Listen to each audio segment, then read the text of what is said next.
Hello students, मैं आप लोगों को पिछले वीडियो में कंट्रोल एंड कोऑर्डिनेशन पढ़ाया था और मैंने पिछले वीडियो में आप लोगों को एनिमल्स में नर्वस सिस्टम के बारे में बताया था और रिफ्लेक्स एक्शन के बारे में बताया था। और आज हम लोग ह्यूमन ब्रेन से पढ़ेंगे।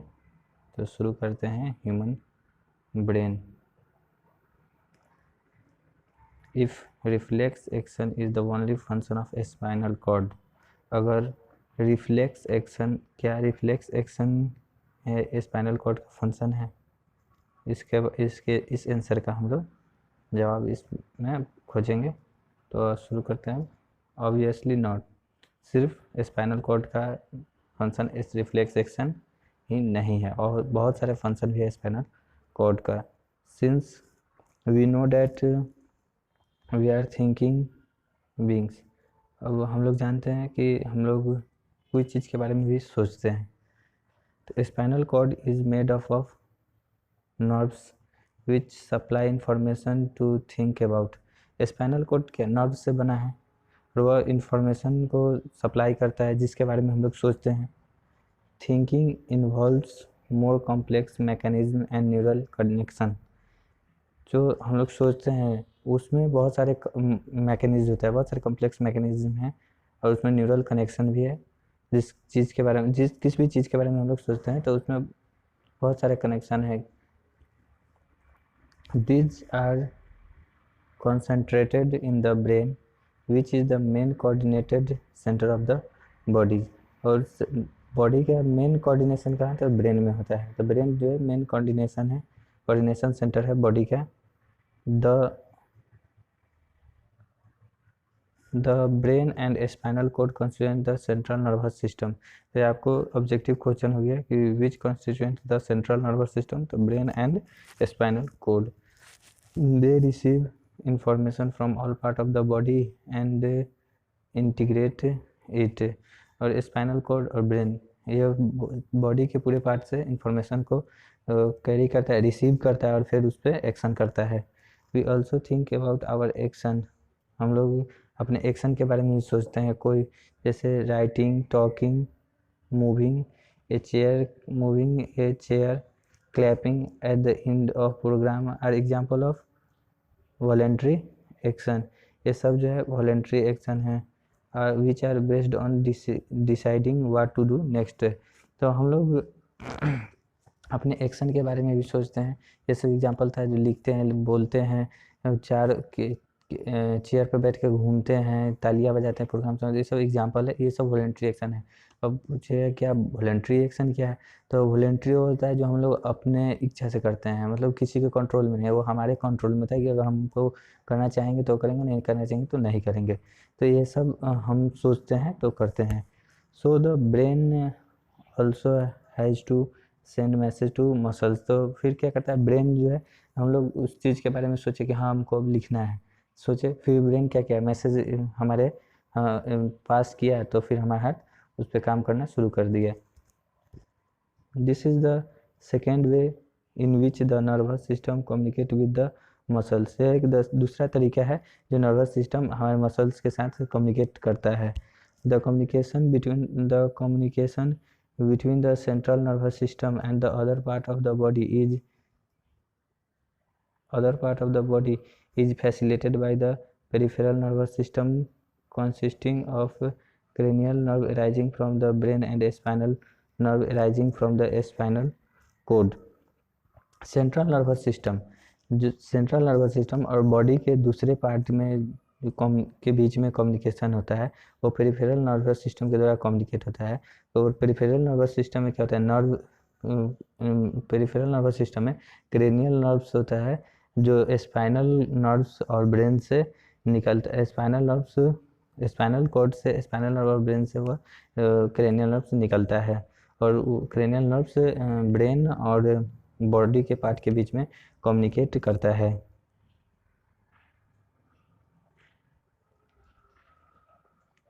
The brain thus allow us to think and take action based on that thinking। Brain जो है हमें सोचने के लिए सहमति देता है, और जो हम लोग सोचते हैं उस पर एक्शन करते हैं।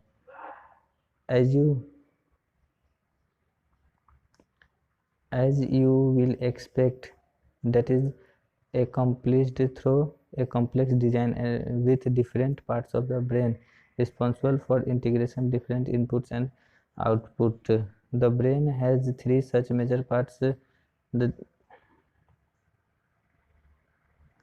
or regions, namely the forebrain, midbrain, hindbrain। और ब्रेन के तीन पार्ट्स हैं, fore brain, mid brain, hind brain. तो अब आपको बता दें कहाँ कहाँ होता है फोर ब्रेन और हिंड ब्रेन। तो ये डायग्राम में देखेंगे, फोर ब्रेन, मिड ब्रेन और हिंड ब्रेन। ये जो आगे का पार्ट है ये हो गया आपका फोर ब्रेन, और ये हो गया मिड ब्रेन, और ये हो गया hind brain.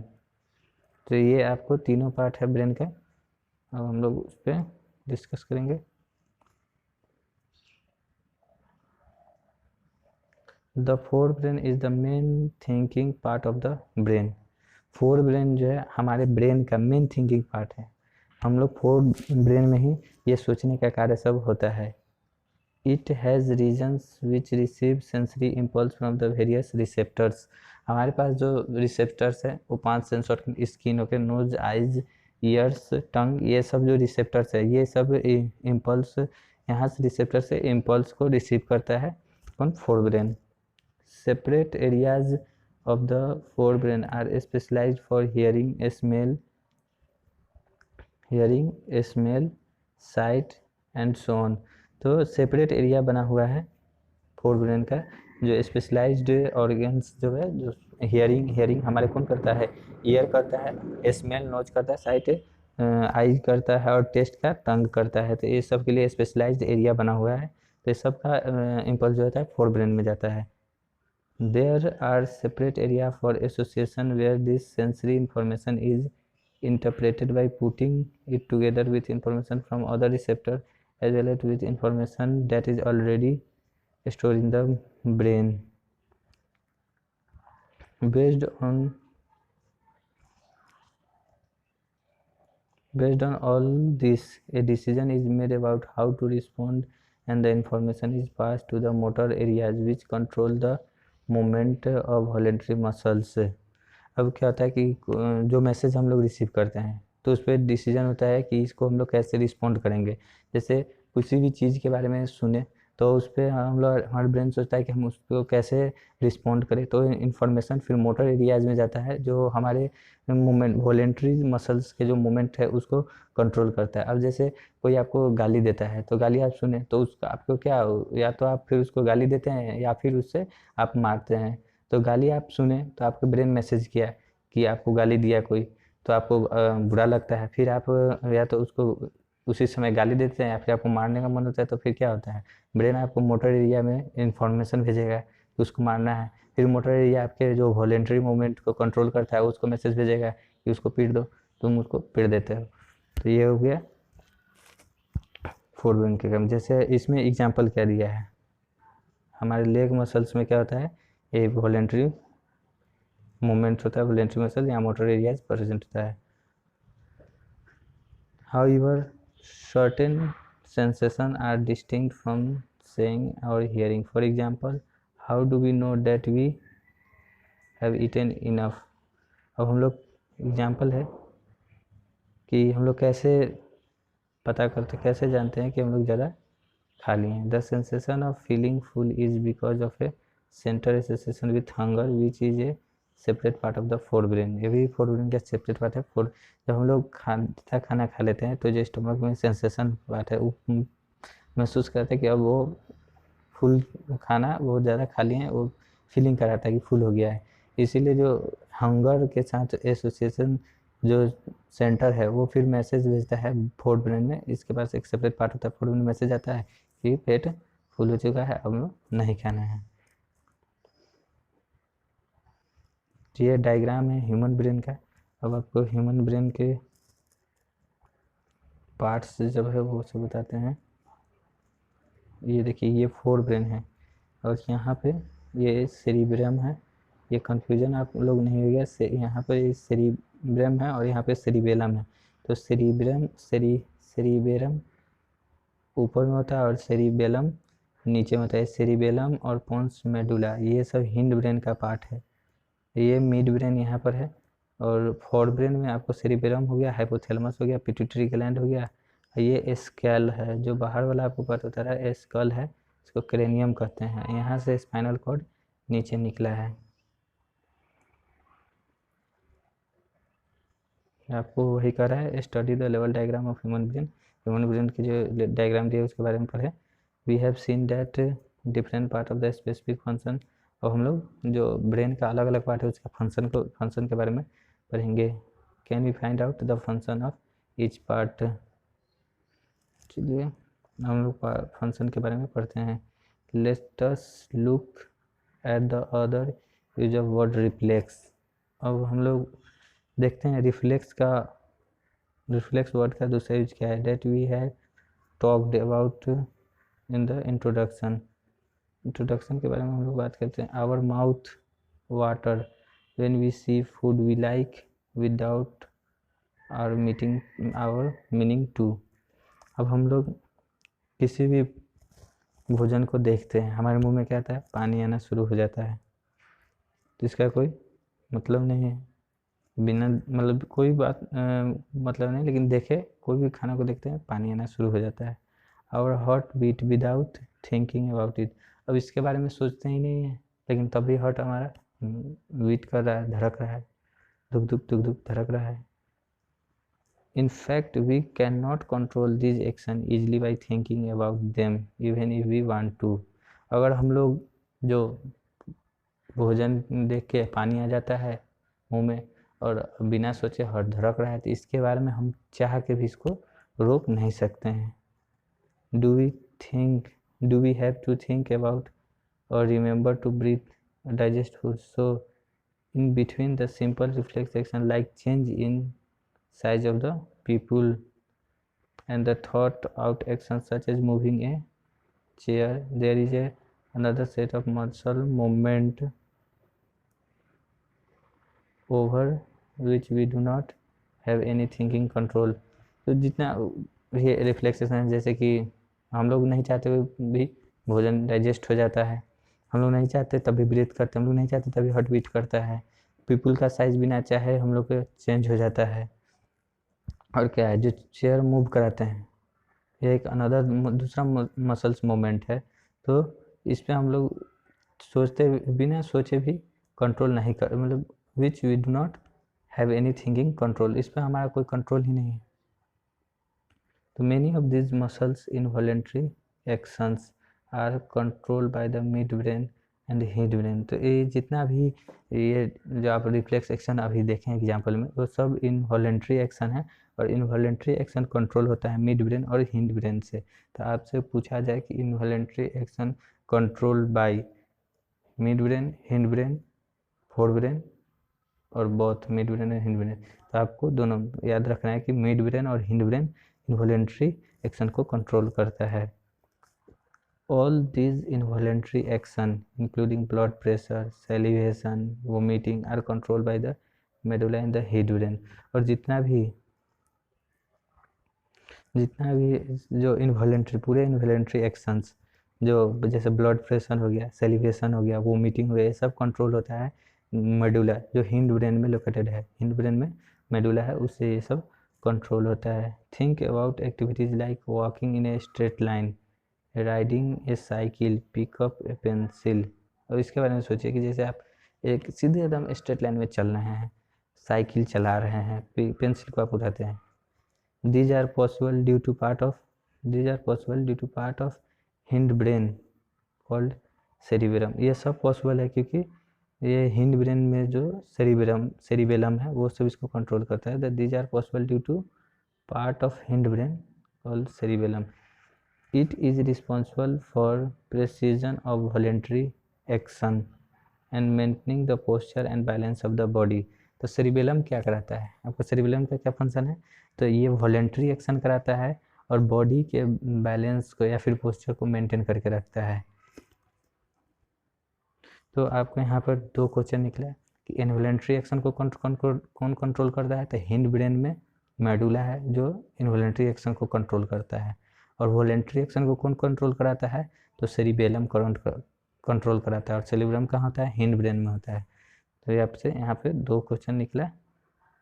Imagine what would happen if each of this event fail to take place if we are not thinking about. क्या होगा अगर ये सब जो हो रहा है वो फेल हो जाए, तो क्या हम लोग इसके बारे में नहीं सोच सकते हैं। ये इसे कुछ नहीं, इसे क्वेश्चन है बारे में बताते हैं। How are this tissue protected, कैसे टिश्यू प्रोटेक्ट करता है। A delicate organ like brain which is so important for a variety of activities needs to be carefully protected। एक ऑर्गन है जैसे ब्रेन, वो हमारे लिए बहुत इंपॉर्टेंट है और बहुत सारी एक्टिविटीज़ को के लिए बहुत इंपॉर्टेंट है और उससे हम लोग बहुत केयरफुली उसको बचाया जाता है। तो कैसे टिश्यू इसको बचाता है हम लोग इसके बारे में पढ़ते हैं। For this the body is designed so that the brain sits inside a bony box. तो ब्रेन जो है एक बोनी बॉक्स, वो क्रेनियम जो बना हुआ है स्कल, उसी के अंदर ब्रेन को रखा गया हुआ है। Inside the box the brain is content A fluid filled balloon which is provide further shock absorption. और जो ब्रेन है, बॉक्स के अंदर ब्रेन है, तो ब्रेन के ऊपर एक फ्लूइड फील्ड बैलून टाइप है जो शॉक को एब्जॉर्ब कराता है। If you run your hand down the middle of your back you will feel a hard bumpy structure। जब हाथ को नीचे की ओर चलाते हैं, योर बैक मतलब जो पीछे का आधा है उसके बैक चलाते हैं, तो हम कैसा फील करते हैं, हार्ड टाइप का या फिर बम्पी स्ट्रक्चर टाइप का है जो हमारा स्कल, इस हार्ड और bumpy structure. This is the vertebral column और backbone of the backbone which protect the cord. तो ये हमारे पीछे में जो नीचे की ओर हाथ खींचेगा तो वही आपको हार्ड और बम्पी स्ट्रक्चर मिलेगा, वो वर्टिब्रल कॉलम है वो बैकबोन है जो स्पाइनल कॉर्ड को बचाता है। तो आपसे पूछा जाए कि स्पाइनल कॉर्ड को कौन प्रोटेक्ट करता है, तो वर्टिब्रल कॉलम और बैकबोन ये स्पाइनल कॉर्ड को बचाता है। और ब्रेन जो होता है बोनी बॉक्स में होता है, ब्रेन के ऊपर बैलून लाइक स्ट्रक्चर होता है जो शॉक एब्जॉर्प्शन में मदद करता है। तो हम लोग पढ़ेंगे how does the nervous system how does the nervous tissues cause action, कैसे नर्वस टिश्यू एक्शन करता है। So far we have been talking about nervous tissue and how it collects information, send it around the body, process information, make decision based on information and convey decision to muscle for action। अब हम लोग इसके बारे में बात करेंगे कि nervous tissue कैसे इंफॉर्मेशन को कलेक्ट करता है, फिर वो भेजता है वहाँ इंफॉर्मेशन जो प्रोसेस होता है उसको भेजता है, वहाँ से फिर ब्रेन में डिसीजन बनता है, फिर डिसीजन को कन्वे करता है मसल्स तक, फिर मसल कैसे एक्शन करता है, ये सब के बारे में हम लोग बात करेंगे।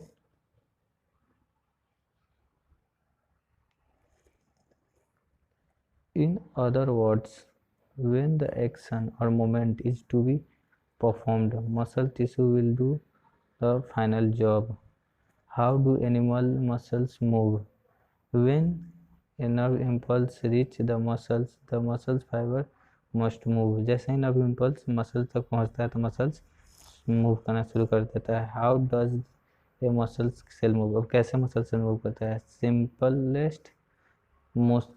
The simplest motion of movement at the cellular level is that muscle cell will move by changing their shape so that they shorten। Simplest motion क्या है सेलुलर लेवल पे, वहाँ देखें तो मसल्स अपना शेप को चेंज करता है तो फिर वो छोटा होता है फिर वो आगे बढ़ता है। So the next question, how does muscle cell change, दूसरा करेंगे कि मसल सेल कैसे छोटा होता है। The answer must lie in the chemistry of cell components. इसका आंसर जो है कि मसल्स कैसे छोटा है तो केमिस्ट्री में सेलुलर कंपोनेंट में दिया गया है। Muscles cell have a special protein that change both their shape and their arrangement in the cell in response to nervous electrical impulse. Muscles के पास एक स्पेशल प्रोटीन होता है जो वो दोनों शेप और उसके जो सेल में अरेंजमेंट है उसको भी चेंज करता है। नर्वस इलेक्ट्रिकल इम्पल्स से जो रिस्पॉन्स होता है सेल में, उसमें जो अरेंजमेंट होता है उसको भी वो चेंज करता है। when this happen, new arrangement of this protein give the muscle cell a certain form। जैसे ही ये मतलब एक्शन हो जाता है फिर एक अरेंजमेंट होता है प्रोटीन का, और मसल सेल्स का एक छोटा सा फॉर्म बनाता है। Remember when we talk about muscle tissue in class 9 there we are different kind of muscles. हम लोग 9 में पढ़ा था अलग अलग प्रकार के मसल्स होता है, such as voluntary muscles and involuntary muscles. तो दो प्रकार के मसल्स 9th में दिया था, एक वॉलेंट्री मसल्स एक involuntary muscles. based on what have discussed so far, what do you think the difference between these two be। ये इन टेक्स्ट क्वेश्चन है, इन टेक्स्ट क्वेश्चन आप लोग कर लीजिएगा, से कुछ हार्ड नहीं है। आपसे पूछा कि what is the difference between reflex action and walking. Reflex action और वॉकिंग में क्या डिफरेंस है? तो रिफ्लेक्स एक्शन होता है जो मैसेज मोटर न्यूरॉन तक जाता है, तो reflex action almost involuntary type ही होता है, लेकिन वॉकिंग जो है वॉलेंट्री टाइप होता है। तो ये सब आप लोग कीजिएगा, फिर अगर डाउट हो तो आप लोग कमेंट में ज़रूर कीजिएगा, फिर वहाँ पे हम लोग इसका सॉल्यूशन करेंगे। अब पढ़ेंगे कोऑर्डिनेशन इन प्लांट। प्लांट में कैसे कोऑर्डिनेशन होता है। एनिमल का कोऑर्डिनेशन हम लोग पढ़ लिए हैं, प्लांट का कोऑर्डिनेशन पढ़ेंगे। Animal have a nervous system for controlling and coordination the activities of the body. Animals के पास नर्वस सिस्टम होता है जो बॉडी के एक्टिविटीज़ को कंट्रोल करता है और कोऑर्डिनेट करता है। But plant have neither a nervous system nor a muscles. In plant के पास नहीं नर्वस सिस्टम है और ना ही मसल्स है। So how do they respond to stimuli. वो कैसे स्टिमुलाई को रिस्पॉन्ड करता है। When we touch the leaves of a छुई मुई, जब हम लोग छुई मुई के प्लांट को छूते हैं। When we touch the leaf of chhui mui the sensitive और touch me not plant of the mimosa family they begin to fold up and droop. जैसा ही हम लोग छुई मुई प्लांट को छूते हैं तो क्या हो जाता है, उसका पत्ता मुड़ जाता है और छोटा सा हो जाता है, एकदम गिर जाता है, सिकुड़ के पूरा छोटा सा हो जाएगा, जैसे सूखा पत्ता हो जाता है उस टाइप से। तो उसको हम लोग यहाँ पर भी आपको क्वेश्चन है कि छुई मुई जो है किस फैमिली से है, छुई मुई किस फैमिली से है। यहाँ देखिए छुई मुई जो है इसको टच मी नॉट भी कहते हैं और सेंसिटिव प्लांट भी कहते हैं, और ये मिमोसा फैमिली से है। तो आपसे पूछा जाएगा कि छुई मुई का दूसरा नाम क्या है, तो उसका टच मी नॉट प्लांट या सेंसिटिव प्लांट, और कौन सा फैमिली से है, तो मिमोसा फैमिली से है। अब देखिए when a seed germinate the root goes down the stem comes up into the air। अब आप लोग सीड को देखे हुए कि जैसे ही जर्मिनेट करता है तो रूट नीचे की ओर जाता है और स्टेम ऊपर आता है। व्हाट हैपन, क्या होता है।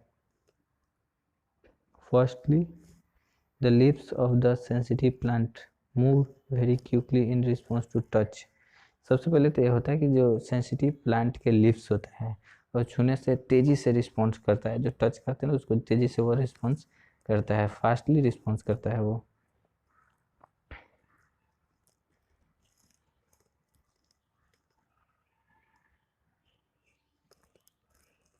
There is no growth involve in this movement. इस मोमेंट में कोई प्लांट का ग्रोथ नहीं होता है। On the other hand the directional movement of seedling is caused by growth. अब देखिए कि जो सीड होता है जर्मिनेट करता है तो उसमें डायरेक्शनल मोमेंट होता है, सीडलिंग का डायरेक्शनल मोमेंट होता है, तो वो ग्रोथ के कारण होता है। If it is prevented by growing it will not show any moment. अगर उसको ग्रोथ करने से रोक दें तो कोई भी मोमेंट शो नहीं करेगा। अगर उसको ग्रोथ करने से रोक दे तो कोई भी मोमेंट शो नहीं करेगा। So plant show two different types of moment. Plant दो प्रकार का मोमेंट दिखाता है, on depend on growth and the other independent of growth. तो आपसे पूछा जाएगा प्लांट कितने प्रकार के मूवमेंट दिखाता है, तो 2 प्रकार के। कौन? तो एक ग्रोथ पे डिपेंडेंट होता है और ग्रोथ पे इंडिपेंडेंट होता है। अब हम लोग पढ़ेंगे इमीडिएट रिस्पॉन्स टू स्टिमुलस। उसी समय स्टिमुलस को कैसे रिस्पॉन्स करता है उसके बारे में पढ़ेंगे। Let us think about the first kind of movement such as that of sensitive plant। sensitive plant का जो है पहला मूवमेंट का फर्स्ट काइंड मूवमेंट के पहले जो प्रकार उसके बारे में सोचिए। Since no growth is involve the plant must actually move its leave in response to touch. तो क्या होता है, लीव्स को प्लांट्स में ग्रोथ इन्वॉल्व नहीं होता है, ग्रोथ नहीं होता है, तो प्लांट के लीव्स मूव करता है छूने पे। but there is no nervous tissue nor any muscles tissue। लेकिन उसके पास ना कोई मसल्स, ना कोई नर्वस टिश्यू है और नहीं कोई नर्वस, नहीं कोई मसल्स है। तो कैसे प्लांट टच को डिटेक्ट करता है? How does plant detect the touch and how do this leave move in response. और कैसे वो जो लीव है वो टच करने पर वो रिस्पॉन्स देता है और मूव करता है। यही है सेंसिटिव प्लांट है मिमोसा फैमिली का। मिमोसा फैमिली का यही सेंसिटिव प्लांट का लीव है। ये देखिए, ये पहले था और जैसे ही छुआ उसके बाद इस टाइप से हो गया।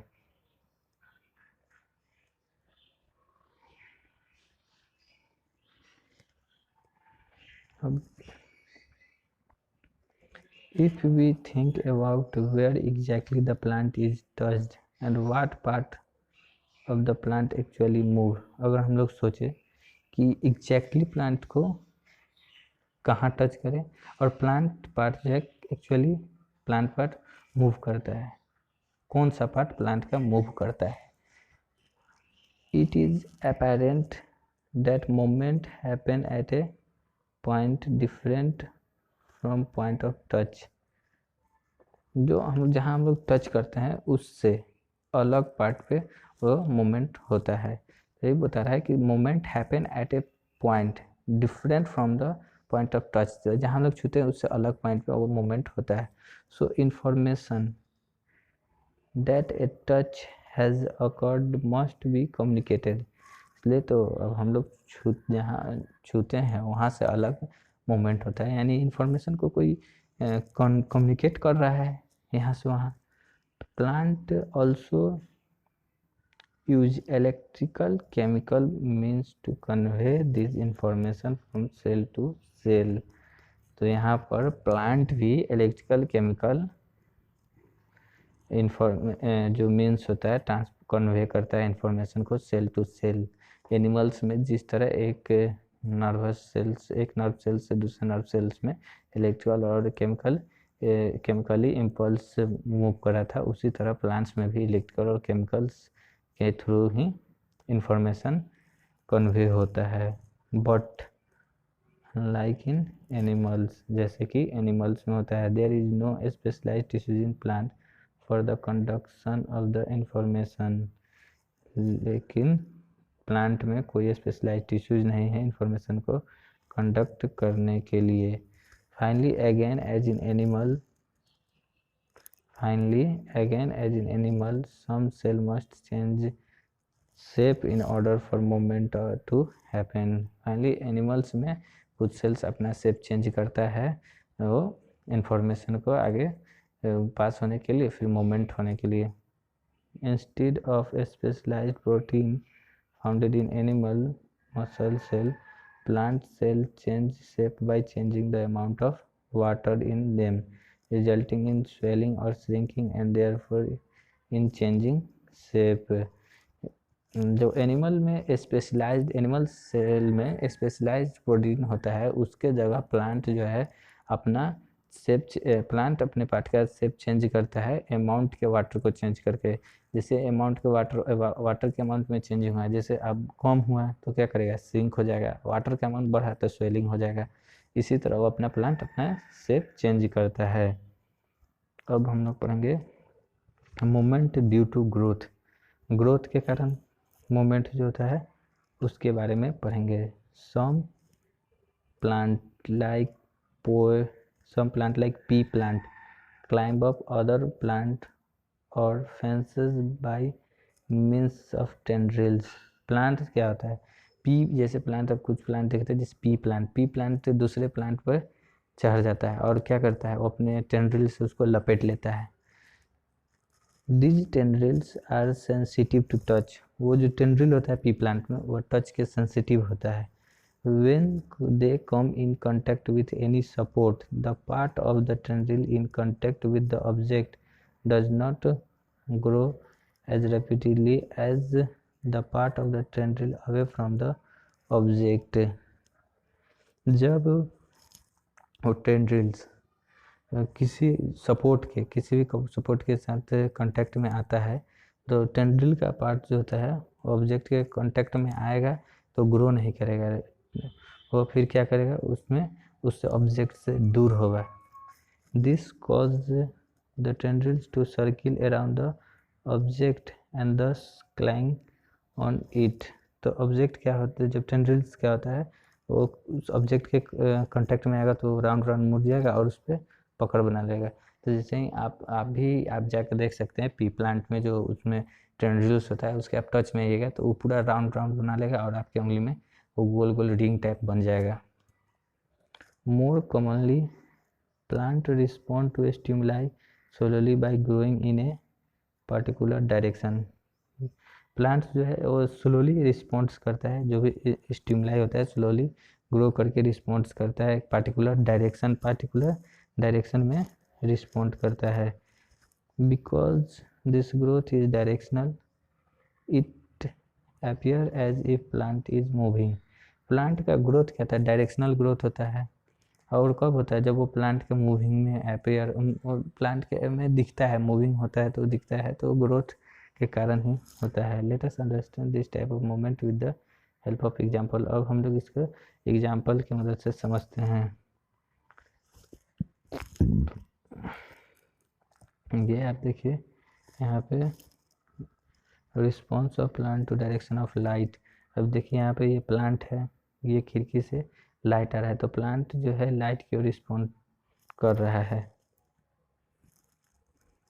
यहाँ पे आप देखिए कि प्लांट जियोट्रॉपिज्म शो कर रहा है, यहाँ पे निगेटिव जियोट्रॉपिज्म है, ये पॉजिटिवली जियोट्रॉपिज्म है। प्लांट के गमला को इस स्टेप्स रखा गया तो यहाँ पे रूट है, रूट नीचे की ओर मूव कर रहा है और स्टेम ऊपर की ओर मूव कर रहा है, तो प्लांट जियोट्रॉपिज्म शो कर रहा है। अब यहाँ से लेते हैं environmental trigger such as light और gravity will change the directions that plant part growing in. Environmental जैसे इन्वायरमेंटल ट्रिगर, तो इन्वायरमेंटल ट्रिगर क्या होगा, लाइट हो गया, ग्रेविटी हो गया, तो ये सब प्लांट के पार्ट के ग्रोथ में डायरेक्शन को चेंज कर देता है। अब जैसे आपने ऊपर में एग्जांपल में देखा है कि लाइट के वजह से, यहाँ देखिए कैसे लाइट की वजह से प्लांट का जो स्टेम है लाइट की ओर मूव किया है, ग्रेविटी की वजह से स्टेम ऊपर की ओर मूव कर रहा है, रूट नीचे की ओर मूव कर रहा है। These directional or tropic movements can be either towards the stimulus or away from it। वो जो प्लांट के ग्रोथ का डायरेक्शन है या तो स्टिमुलस की ओर है या फिर stimulus. So in two different kind of phototropic movement, shoot respond by binding towards light while root respond binding away from it। How does this help the plant? अब आप देखिए फोटोट्रॉपिक मोमेंट में shoot जो है वो light की ओर respond कर रहा है और रूट उससे दूर, लाइट से दूर मूवमेंट कर रहा है। Plant show tropism in response to other stimuli as well. The root of plant away from downward while the shoot usually grow upward and away from the earth। अब क्या होता है ट्रॉपिज्म का, देखिए ट्रॉपिज्म का रूट जो होता है वो डाउनवर्ड की ओर मूव, हमेशा डाउनवर्ड की ओर मूव करेगा, और ये शूट जो है हमेशा ऊपर की ओर मूव करेगा, अर्थ से ऊपर की ओर मूव करेगा। This upward and downward growth of shoot and root respectively in response to the pull of earth और ग्रेविटी ऑब्वियसली जियोट्रॉपिज्म। तो ये क्यों होता है? ग्रेविटी के कारण, जिसको जियोट्रॉपिज्म कहते हैं। तो आपसे एक कंडीशन दे दे कि रूट डाउनवर्ड हमेशा डाउनवर्ड मूव करेगा, और शूट जो है ऑलवेज ऊपर की ओर ऑलवेज अपवर्ड मूवमेंट करेगा अर्थ से दूर। तो ये सब जो डाउनवर्ड और अपवर्ड ग्रोथ हो रहा है शूट रूट का, ये ग्रेविटी के रिस्पॉन्स में काम कर रहा है, तो इसको जियोट्रॉपिज्म कहते हैं। इफ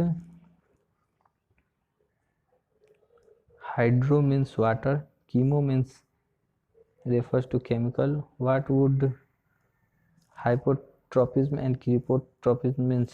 और यहाँ पे हाइड्रोट्रोपिज्म और कीमोट्रोपिज्म का क्या मतलब है? जैसे हाइड्रो मतलब वाटर और कीमो मतलब केमिकल्स, तो दोनों से क्या मतलब है? Can we think of example of this kind of directional growth movement? क्या इस प्रकार के एग्जाम्पल जो है हम लोग सोच सकते हैं? One example of chemotropism is the growth of pollen tube towards the ovules. यहाँ पे आप एग्जाम्पल ये जो है ये शानदार है, यहाँ से एग्जाम्पल आ सकता है, यहाँ से क्वेश्चन आ सकता है कि कीमोट्रोपिज्म आपको पूछा जाएगा कि growth of pollen tube towards the ovules. Chemotropism, hydrotropism, geotropism और फोटोट्रोपिज्म। तो ये क्या होगा? कीमोट्रोपिज्म होगा। About which we learn more when we examine the reproductive process of living organism. Let us now once again thinking about how information is communicated in the body of multicellular organism. तो हम लोग यहाँ पे फिर इसके बारे में सोचते हैं कि कैसे इंफॉर्मेशन कम्युनिकेट होता है मल्टीसेलुलर ऑर्गेनिज्म में। The movement of the sensitive plant in response to touch is very quickly. और मोमेंट जो होता है सेंसिटिव प्लांट का मोमेंट टच के रिस्पॉन्स में बहुत जल्दी से होता है। The movement of sunflower in response to day and night on the other hand is quite slow. Sunflower के दिन और रात में लाइट के रिस्पॉन्स में मोमेंट जो है बहुत स्लो है। Growth related moment of plant will be even slower. तो ये भी है, आप ये भी क्वेश्चन हो सकता है कि ग्रोथ के रिलेटेड जो मोमेंट होता है प्लांट में तो बहुत स्लो होता है, उतना तेज़ी से नहीं होता है।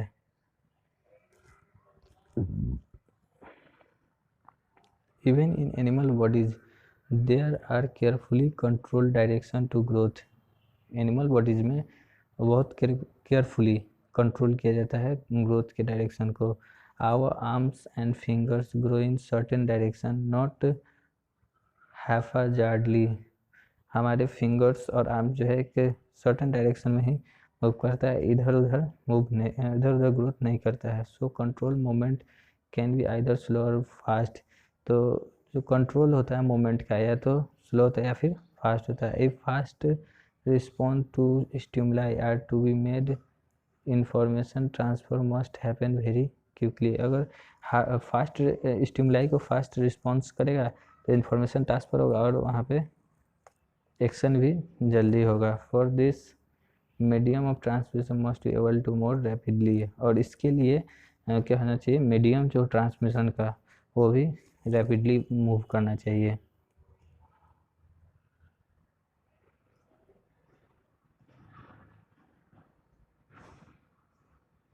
Electrical impulse are an excellent means for this.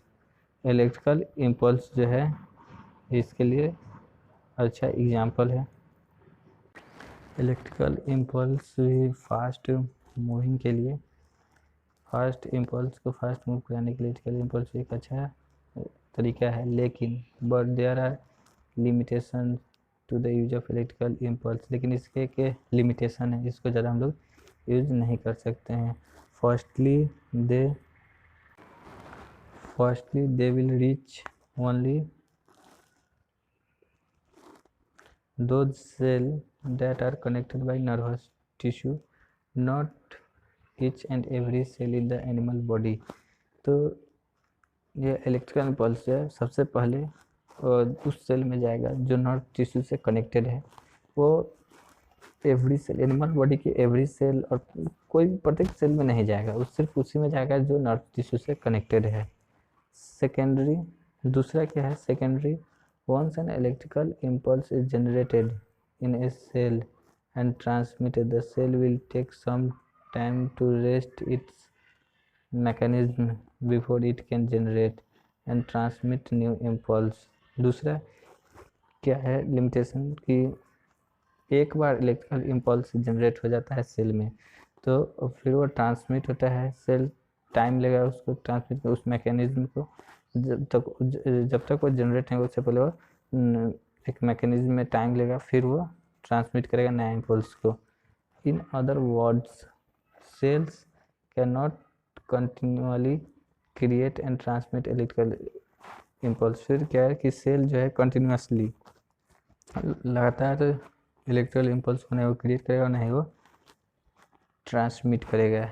It is thus no wonder that most multicellular organisms use another means of communication between the cell, namely chemical communication.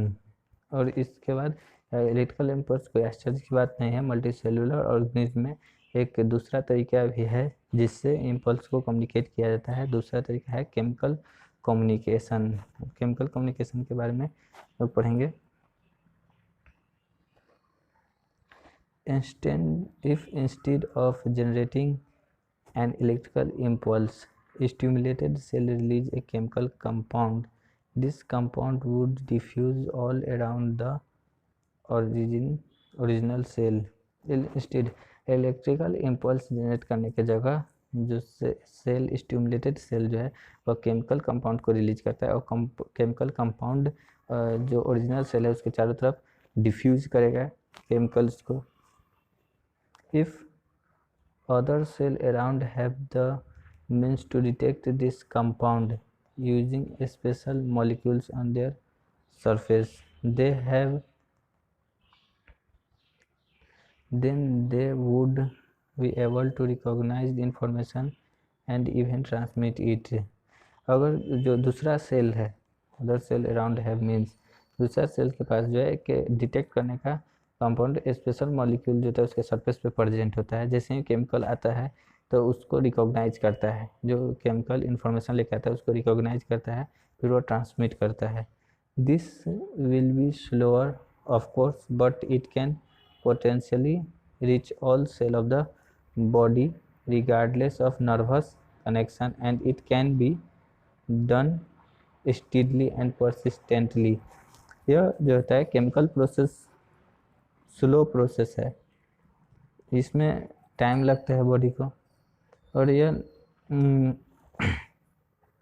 Potentially मतलब इसमें जो इन्फॉर्मेशन होता है वो कमज़ोर नहीं होता, पोटेंशियली रीच करता है बॉडी तक, फिर वह वहाँ पे नर्वस कनेक्शन जो होता है उसमें यह स्टीडली और परसिस्टेंटली काम करता है, मतलब वहाँ पे रुकता है, बहुत देर तक इन्फॉर्मेशन को ये कैरी करके रखता है. these compounds or hormones used by multicellular organisms for control and coordination, so a great deal of diversity. और वो जो केमिकल कंपाउंड्स है हार्मोन है मल्टीसेलुलर ऑर्गेनिज्म के द्वारा कंट्रोल एंड कोऑर्डिनेशन के लिए यूज किया जाता है और ये डाइवर्सिटी के बहुत बड़ा डाइवर्सिटी के ग्रेट डील को दिखाता है. एज वी वुड एक्सपेक्ट जैसा हम लोग एक्सपेक्ट करते हैं. Different plant hormone help to coordinate growth. बहुत सारे प्लांट हार्मोन है जो प्लांट ग्रोथ को कोऑर्डिनेट करता है. Development and response to the environment. और बहुत सारे हार्मोन डेवलपमेंट और इन्वायरमेंटल रिस्पॉन्स को भी कंट्रोल करता है. They are synthesised at place away from where they act and simply diffuse to the area of action. अब प्लांट में जो पार्ट होता है जहाँ पे एक्शन करना है उससे वो अलग सिंथेसाइज्ड होगा, फिर वहाँ से डिफ्यूज होकर जहाँ पे एक्शन करना है वहाँ पे वो केमिकल आ जाएगा.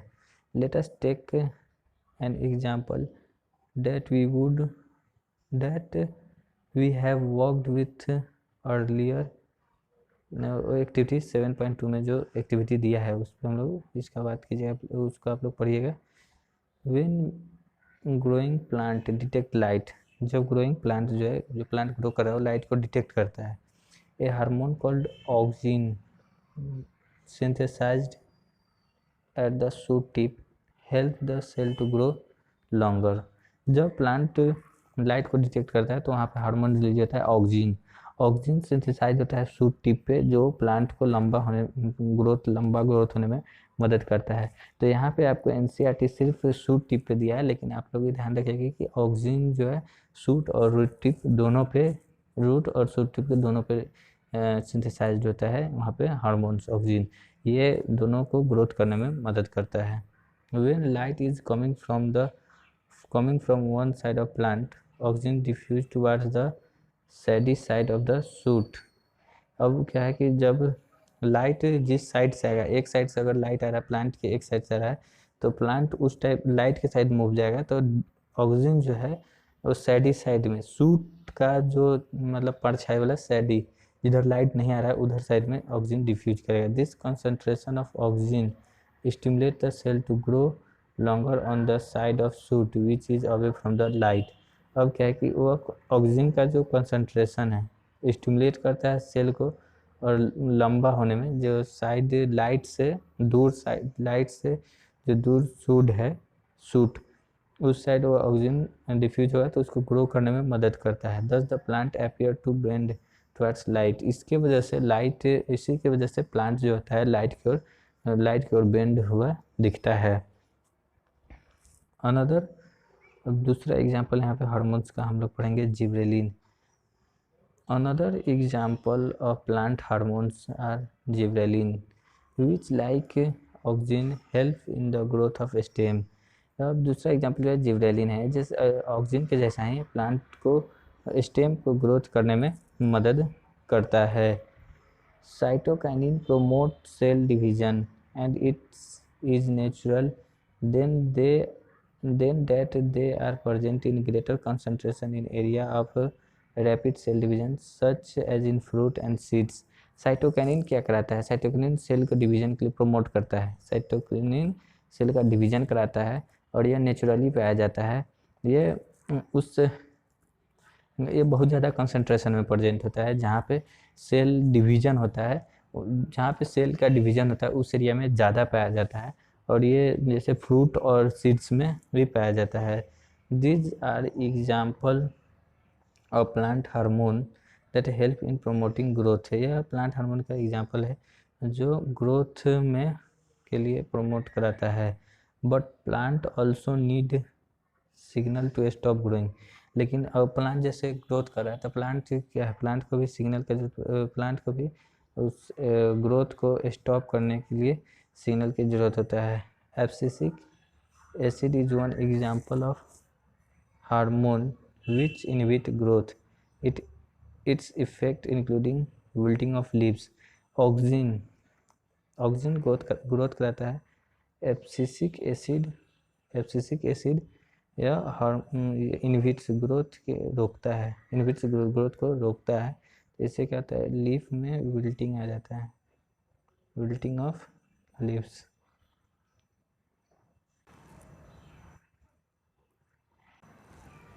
ये इन टेक्स्ट क्वेश्चन है, आप लोग कीजिएगा, जो भी आपको डाउट हो आप कमेंट कीजिएगा, हम लोग इसका सॉल्यूशन देंगे हम। तो थैंक फॉर वाचिंग, और आपको वीडियो अच्छा लगा हो तो लाइक कीजिए, शेयर कीजिए और चैनल को सब्सक्राइब कीजिए नए हैं तो, और कुछ भी आपको प्रॉब्लम है तो कमेंट में ज़रूर कीजिएगा। Thank you.